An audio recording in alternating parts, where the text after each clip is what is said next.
ચોખ્ખા ખાવા નથી મળતા ને કેમ આમ વેસ્ટ થાય? તમને આખી દુનિયામાં બગાડા ચોખ્ખા ઉછાળવામાં જ દેખાય છે. તમારી આ મુંબઈની હોટલોમાં કેટલો એઠવાડ નીકળે છે. ધર્મ ક્ષેત્રમાં કાંઈ પણ ખર્ચો કરવાનો આવે ત્યારે જ ગરીબો માટે તમારી આંતળી કકળી ઉઠે છે. આવા વેવલાને વાયડાને શું કહેવું?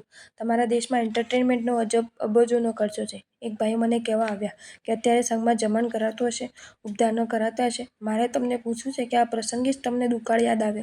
90 કરોડની પ્રજાને દુકાળ પડ્યો ત્યારે એકનું પણ ટીવી અટક્યું? જૈનોમાં પણ મનોરંજનના ખર્ચામાં કરોડો વપરાય છે. પેટ્રોલમાં પણ પૈસાનો કેટલો ધુમાડો થાય છે. અને પાછું મળે શું? પરંતુ ત્યાં તમને વિકાસ દેખાય છે. જ્યારે ધર્મમાં 1.5 કરોડ બધાના મળીને ખર્ચાય તો આંતળી કકળી ઉઠે છે.